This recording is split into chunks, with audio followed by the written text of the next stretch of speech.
বনানীর গল্প চ্যানেলে আপনাদের স্বাগত। আমি বনানী। আমি পড়ে শোনাচ্ছি স্বপ্নময় চক্রবর্তীর গল্প ভোজেরহাটের মল্লিক পুকুর। আজ শোনাবো গল্পটির শেষ পর্ব।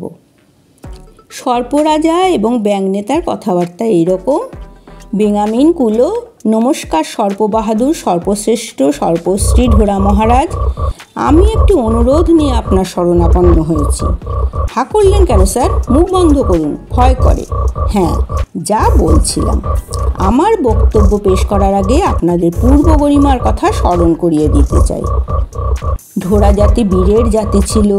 আমাদের ব্যাঙ সমাজের নমস্য ব্যাঙশ্রী ভেগবিলাস মহাশয়ের কাছে শুনেছিলাম, পোকার মধ্যে জোনাকি পোকা, মাছের মধ্যে রুই, ফুলের মধ্যে শাপলা আর শাকের মধ্যে পুঁই, পশুর মধ্যে সিংহ আর সাপের মধ্যে ঢোরা, এরা হলেন মান্যগণ্যী পেন্নাম আগাগোড়া।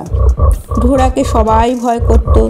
বিরাট ফনা তুলে যখন ফোঁস করত, মানুষ তো কোন ছাড়, বাঘ, সিংহ, হাতি অবধি ভরকে যেত। কিন্তু কবি গাহিয়াছেন, চিরদিন সমানে নাহি যায়। কোনো এক কারণে ঢোরার বিষ চলে গেল, কিন্তু হে ঢোরারাজ, বিষ চলে গেলেও আপনারা কি ফালতু নাকি? আপনারা চেষ্টা করলে এখনও পারেন। আপনারা আপনাদের পূর্বপুরুষের ইয়াদ করুন, আপনারা ভাবুন, আমরা এখনও পারি। মেলা জ্ঞান দিও না তো ছোকরা, অনেকক্ষণ লোভ চেপে রেখেছি, যা বলার বলে ফেলো। সেটা বলতেই তো এসেছি। আমরা দুভাই এক পুকুরে থাকি, সেই আমাদের একটি মাত্র সুখ। আমরা দুভাই কুচো চিংড়ি খাই, সেই আনন্দে ভরে ওঠে বুক। পুকুর জলে 3 জোড়া রাজহাঁস ঘুরে বেড়ায়, জলেতে ঢেউ তুলে পুকুর জুড়ে বৃষ্টি ফোঁটাগুলি ঝরে পড়ে, ঝড়ে শাপলা ফুলে। আবার কাব্য হচ্ছে, আসল কথাটা পেরে ফেলো।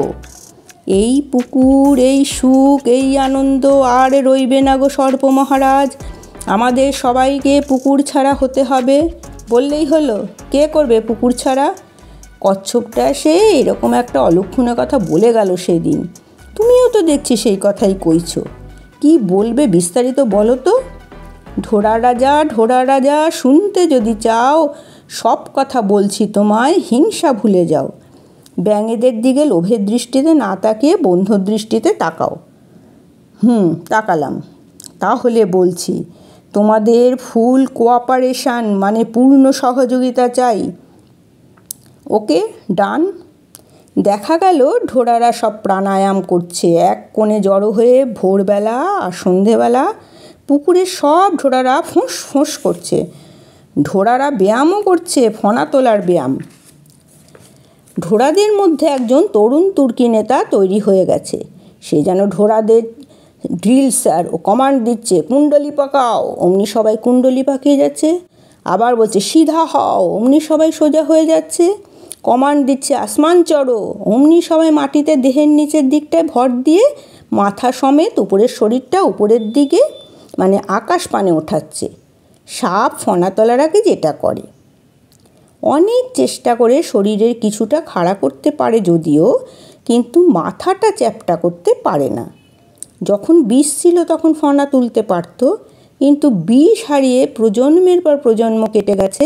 এখন কোনো রকমে মাথাটা তুলতে পারলেও মাথাটা চ্যাপ্টা করে ফনা বানাতে পারে না। ওদের ইনস্ট্রাক্টর নিজেই পারে না, তো অন্যদের বলবে কি করে? কিন্তু ফোঁস করো বললে জোরে জোরে নিঃশ্বাস ফেলে শব্দ করতে পারছে। বেঙ্গামিন আর ঢোরা সর্দার মাঝে মাঝে মিটিং করে। এরা দুজন খাদ্যখাদক মুখোমুখি বসে থাকে।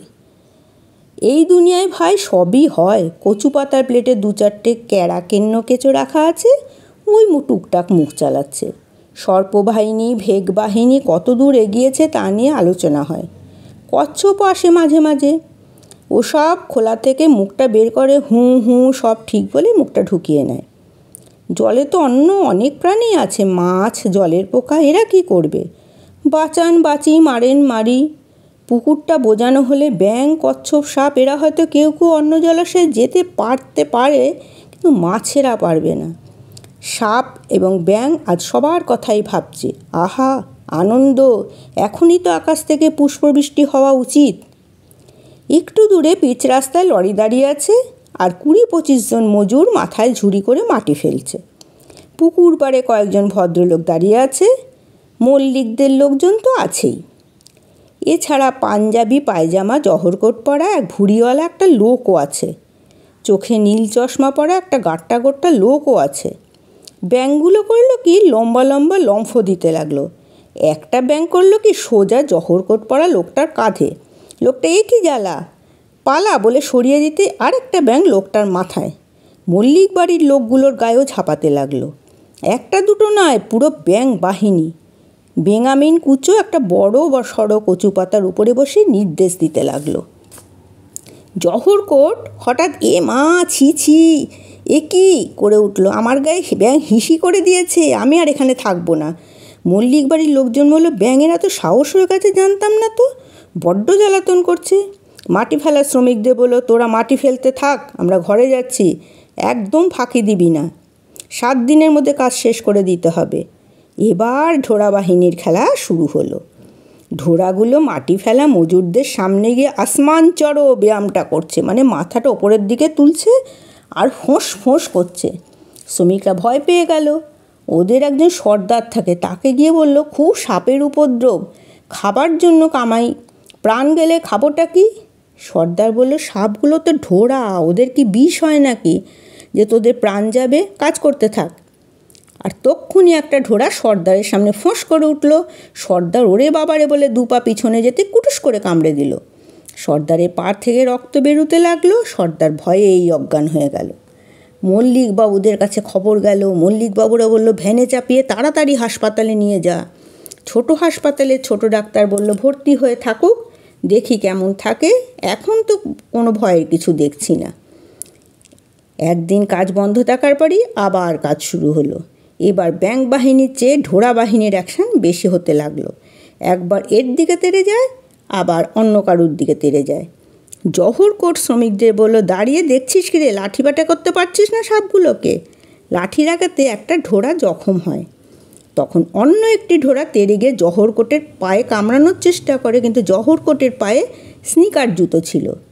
দ্বিতীয়বারের চেষ্টায় হাঁটুর একটু নিচে কামড়ে দেয়। উনি পালিয়ে যান। উনি আর গ্রামীণ হাসপাতালে নয়, সোজা কলকাতার বড় বেসরকারি হাসপাতালে। খবরটা কালের ডাক পত্রিকার সম্পাদকের কাছে গেল। উনি এই ভোজের হাটের মল্লিক পুকুরে এসে সব খবর নিয়ে একটা প্রতিবেদন লিখলেন। পুকুর বোজানোর প্রতিবাদ করল সর্পবাহিনী এবং ভেগ বাহিনী। সর্পদংশনে স্থানীয় নেতা আহত। তারপর আরও বিস্তারিত। ওই পত্রিকায় একটি স্থানীয় কবির একটি কবিতা ছাপা হলো। কী আশ্চর্য, কলিকালে ঢোড়া ধরে ফনা, ফোঁস ফোঁস শব্দ নাকি শুনে সর্বজনা, সর্প ভেগ জানি ওহিও নকুল, অথচ কি লীলা দেখো যেন জোড়া ফুল, সর্প ভেগ মিলি হইয়া সমবেত, পুকুর বুজানেতে দেখি বাধা দানের অত, ধন্য ধন্য ঢোড়া তুমি, ধন্য ধন্য ভেগ, ইহা দেখি মানুষের ফিরুক বিবেক। এই গ্রাম্য পত্রিকাটি চোখে পড়ল একটি গণবিজ্ঞান সমিতির। ওদের লোকজন গেল ভোজের হাটে। এরপর খবরের কাগজে ছাপা হলো, টিভির ক্যামেরাও গেল। ব্যাঙেরা এবং ঢোড়ারা মোটেই ক্যামেরায় মুখ দেখালো না। মুখ দেখানোর দরকার কি? মল্লিক পুকুরে বোজানো শেষ অবধি বন্ধ হয়ে গেল। সাপ, ব্যাঙ, কচ্ছপ, মাছ, কেঁচো, তেচোখা, মাছ, শামুক, গুগলি, সাপ, ঝাঁঝি, শ্যাওলা সবাই মিলে শুকে থাকতে লাগলো।